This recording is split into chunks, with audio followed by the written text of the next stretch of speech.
Pada tahun 2019, sempat ramai diberitakan bahwa Kementerian Dalam Negeri mengeluarkan rilis pers mengenai pemekaran sejumlah daerah. Ya meski kemudian dikonfirmasi kalau itu adalah hoax. Tapi sebenarnya isu tentang Indonesia akan punya banyak provinsi bukan sekedar diskusi warung kopi. Karena sejak moratorium berlaku tahun 2014, setidaknya sudah ada 329 usulan pemekaran wilayah yang sampai ke Kemendagri. Rencananya itu sebanyak 56 calon provinsi baru, 236 calon kabupaten baru, dan 37 calon kota baru menurut yang diberitakan di situs DPD RI. Dan faktanya meski moratorium yang disahkan DPR itu berlaku, tetap ada 4 provinsi hasil pemekaran di Papua pada tahun 2022. Di antaranya Provinsi Papua Selatan, Provinsi Papua Tengah, Provinsi Papua Pegunungan, dan Provinsi Papua Barat Daya.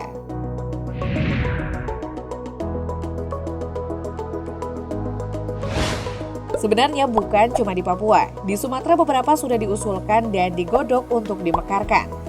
Semisal Provinsi Aceh yang rencananya akan dibentuk 2 provinsi daerah otonomi baru, yakni Provinsi Aceh Barat Selatan dan Provinsi Aceh Lesar Antara. Jika Provinsi Aceh Lausar Antara jadi dimekarkan, akan ada 5 kabupaten dan 1 kota yang bergabung dengan daerah otonomi baru Provinsi Aceh Lausar Antara. Begitu juga dengan Provinsi Aceh Barat Selatan, akan ada 6 kabupaten yang siap bergabung, itu di Aceh. Di Sumatera Utara juga sudah diusulkan daerah otonomi baru. Jika misalkan jadi, Sumatera Utara akan mekar menjadi Provinsi Tapanuli, Provinsi Sumatera Tenggara, Provinsi Sumatera Timur, dan Kabupaten Nias. Kemudian Sumatera Barat yang diusulkan daerah otonomi baru adalah Kabupaten Mentawai dan Sumatera Tengah, yang sebagiannya Sumatera Barat, Riau, dan Jambi. Kemudian Sumatera Selatan yang diusulkan daerah otonomi barunya adalah Sumatera Selatan Barat. Dan Kepulauan Riau yang diusulkan punya daerah otonomi baru bernama Provinsi Natuna Anambas. Ditambah Jambi Barat yang merupakan daerah otonomi baru Jambi dan Riau Pesisir. Di Kalimantan juga digodok pembentukan daerah otonomi baru Provinsi Barito Raya dan Kota Waringin Raya yang merupakan pemekaran dari Kalimantan Tengah. Kemudian ada Kutai Raya yang merupakan daerah otonomi baru Provinsi Kalimantan Timur dan Kalimantan Tenggara. Kemudian daerah otonomi baru Kalimantan Barat meliputi Kapuas Raya, Ketapang, dan Sambas. Di Sulawesi juga beberapa daerah otonomi baru juga digodok. Di Sulawesi Utara ada daerah otonomi baru Bolaang, Mongondo Raya, dan Nusa Utara. Di Sulawesi Tengah ada daerah otonomi baru Banggai Raya dan Sulawesi Timur. Kemudian di Sulawesi Selatan yang sudah sejak lama diisukan mekar adalah daerah otonomi baru Luwu Raya. Di Sulawesi Tenggara ada daerah otonomi baru Provinsi Bau-Bau. Di Pulau Jawa juga demikian, di Jawa Barat ada daerah otonomi baru Cirebon Raya. Di Jawa Timur ada daerah otonomi baru Madura. Sementara di Banten ada daerah otonomi baru Tangerang Raya. Di Nusa Tenggara Timur ada daerah otonomi baru Flores dan Sumba. Di Nusa Tenggara Barat ada daerah otonomi baru Pulau Sumbawa, sementara di Maluku ada daerah otonomi baru Halmahera Raya dan Maluku Tenggara Raya. Di Provinsi Papua ada Papua Nemangkawi yang merupakan daerah otonomi baru dari Papua Tengah. Kemudian ada Papua Barat Tengah dari daerah otonomi baru Papua Barat.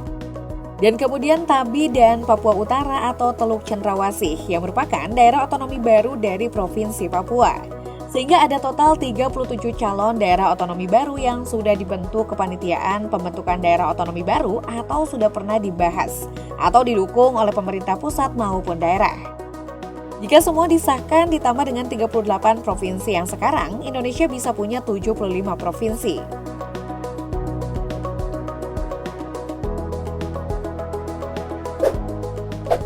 Tapi bagaimana sebenarnya syarat dan regulasi untuk pemekaran provinsi? Berdasarkan ketentuan Undang-Undang Nomor 23 Tahun 2014, untuk pemekaran suatu provinsi menjadi provinsi baru bisa dilakukan jika daerah itu setidaknya memenuhi 2 syarat. Persyaratan dasar dan persyaratan administratif. Persyaratan dasar meliputi 2 hal kewilayahan dan kapasitas daerah.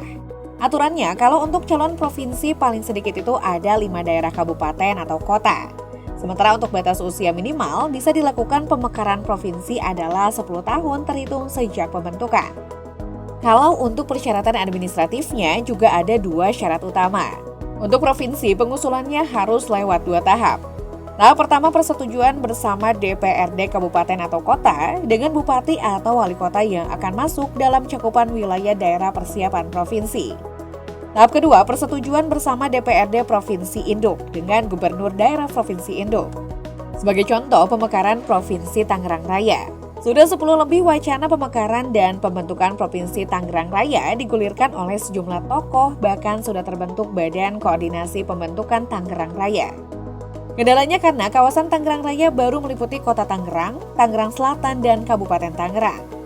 Maka pembentukan Provinsi Tangerang Raya masih butuh 2 kabupaten atau kota, jadi 2 pembentukan daerah otonom baru yang terus didorong, yaitu Kota Tangerang Tengah dan Kabupaten Tangerang Utara, di mana Kabupaten Tangerang selaku Kabupaten Induk. Sementara pemekaran Tangerang Utara terganjal moratorium yang belum dicabut pemerintah pusat.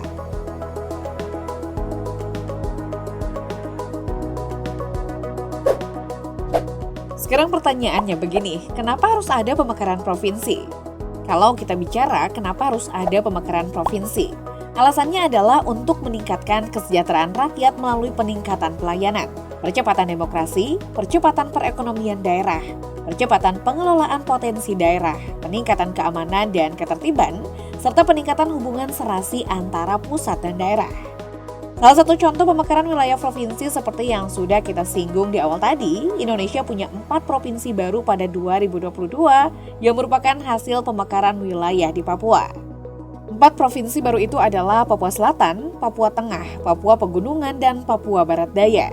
Dan sekarang juga sedang didorong daerah otonomi baru Papua Utara dan Papua Timur. Urgensinya, pembangunan bisa lebih terfokus dengan rentang kendali lebih dekat dan berupaya menciptakan pemerintahan yang efektif dan efisien. Adanya pemekaran wilayah akan memberikan dampak terhadap seluruh sektor, mulai sektor ekonomi, politik, sosial budaya, dan lainnya. Selain itu, adanya pemekaran wilayah akan berdampak pada tata kelola pemerintahan, di mana hal tersebut menjadi ujung tombak dalam pelaksanaan sistem pemerintahan. Pemekaran wilayah dianggap sebagai salah satu upaya dalam meningkatkan pelayanan kepada masyarakat agar lebih mudah dijangkau.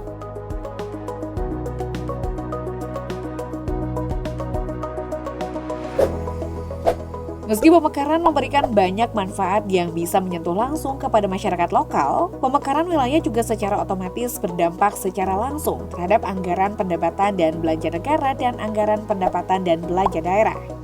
Bagi pemerintah pusat, pemekaran daerah tentunya menambah beban APBN karena harus menyediakan dana untuk membangun gedung kantor, gaji pegawai, dan biaya operasional instansi di setiap daerah. Dan negara punya beban baru dalam hal pembiayaan. Di sisi lain, juga proses pemekaran wilayah menghadapi berbagai permasalahan seperti konflik di wilayah Papua, mencakup standar pelayanan publik di daerah otonomi baru dan ketersediaan sumber daya manusia yang menjalankan tugas di daerah otonomi baru yang belum siap. Akibat negatifnya adalah pemekaran kabupaten atau provinsi baru hanya fokus pada pembangunan infrastruktur untuk administrasi kantor pusat, lalu kemudian mengabaikan kemiskinan dan kesejahteraan sebagai permasalahan utama masyarakat. Tantangan membangun satu wilayah baru adalah mempersiapkan daerah otonom agar bisa mandiri ke depannya dan tidak ketergantungan dengan pemerintah pusat. Standar gagalnya satu daerah otonom baru membangun kemandirian artinya secara keuangan dan pembangunan. Mereka tidak berhasil mandiri. Mereka gagal membangun pendapatan asli daerahnya untuk bisa menopang pembangunan dan melaksanakan pemerintahan dengan baik. Sehingga terus-terusan bergantung pada dana perimbangan dari pemerintah pusat. Papua mungkin bisa disebut belum sepenuhnya siap untuk dimekarkan dan sekaligus bisa berpotensi gagal.